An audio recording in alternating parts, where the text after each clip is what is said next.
Hey everybody, Miss B here. Welcome back to the Joy of Reading Storytime. I have a book today that talks about the importance of not only being smart, but sharing your smart with others. Today we are reading The Smart Cookie, written and illustrated by Jory John and Pete Oswald. Let's jump into this book and see what it's all about. Greetings, I'm a cookie.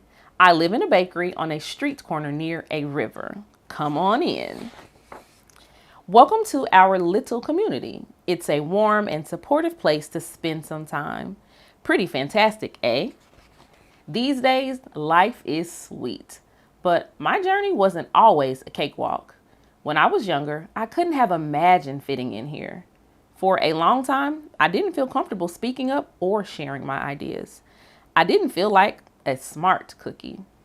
I wanted to be a cookie who knew all the answers, a cookie who felt confident in a group, a cookie who said, aha, when solving a puzzle, like this, aha. Looking back, I had some trouble in my early days. I went to school in a gingerbread house.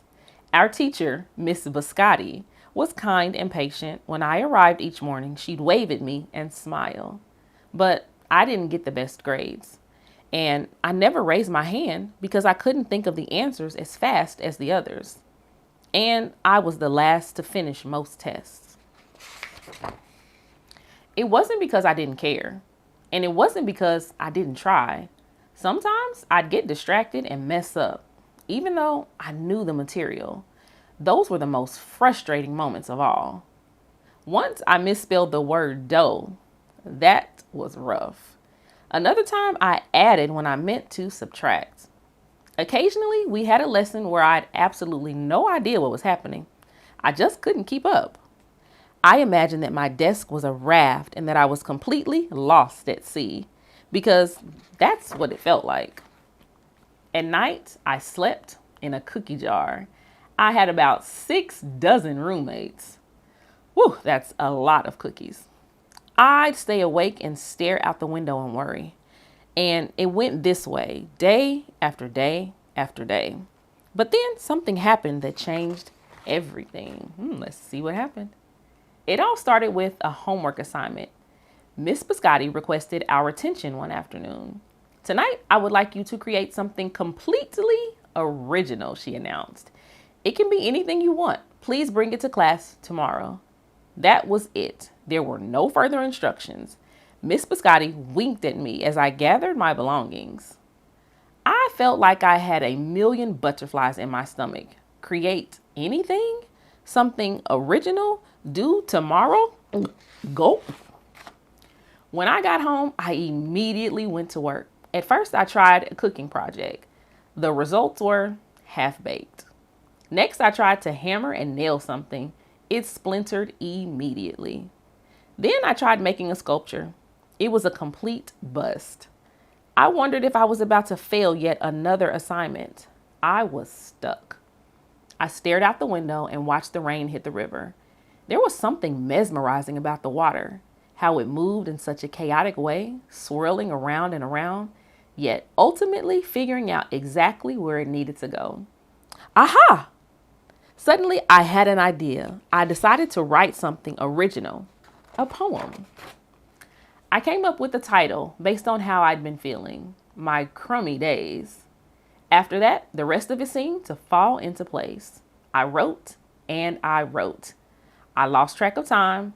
An hour went by in a flash. Aha, I said when I was finished. I couldn't sleep that night, but it wasn't because I was worried. It was because I was excited. I felt like I had really accomplished something. I felt smart. The following day, Miss Biscotti asked for volunteers to share what we'd created. One kid showed off his original frosting art. Another kid revealed her sprinkle distribution machine. Ooh-wee. It was neat seeing how everyone was good at such different things. Finally, Miss Biscotti turned to me. Would you like to share anything? She asked. Gulp. I gulped. I thought I'd probably crumble under pressure. But I made my way to the front of the classroom. I noticed my hands were shaking. My mouth went dry. My poem is called My Crummy Days, I said, my voice cracking. And then I read it out loud. As I spoke, I noticed some kids nodding at certain lines, other kids laughing at parts that were supposed to be funny. As I built toward the finale, I felt myself becoming more confident and animated. And in the end, everybody clapped and cheered. I promise you this, I'll never, ever forget it. Miss Biscotti was beaming. No one but you could have written that poem, she said. It was completely original. Aha! There's this aha moment. I had done it. I'd created something and shared it with the world. Well, my world at least. The rest of the day was a blur. By recess, I was already planning my next poem. I would call it My Sweet Morning. Aha, I thought when I came up with the title. Later that afternoon, Miss Biscotti handed me a note. It said that I should keep on writing no matter what. That meant so much to me. School was a bit different after that. I wasn't so scared to raise my hand or ask a question or share my work. Sure, some things still don't come as easily for me as they do for others. But now I know that you can be smart in many different ways. You don't have to have all the answers to every question or suddenly be great at everything all at once. You just need a chance to try all kinds of things to find out who you are and what you like to do. As for me, I learned that I can write and I can think up great ideas. And I found plenty of other things I'm good at too. I no longer feel lost at sea. It's more like floating down a river. And the best part? There's always more to learn because we're all smart cookies. The end. All right, so what did you guys think of the smart cookie? I love how Cookie had a journey to find out what was important and to find a way that made learning feel great for them. We all learn in different ways. We all create in different ways. And that is the beauty of each of us having our own individuality. Everybody gets to do it their special way and bring exactly what is their unique flavor to the table. I think that's a great place to start to shift us into our activity. That's right. It's activity time. For our The Smart Cookie activity, you will need your Smart Cookie Summer Challenge sheet and stickers or markers. We are going to complete the Smart Cookie Summer Challenge board.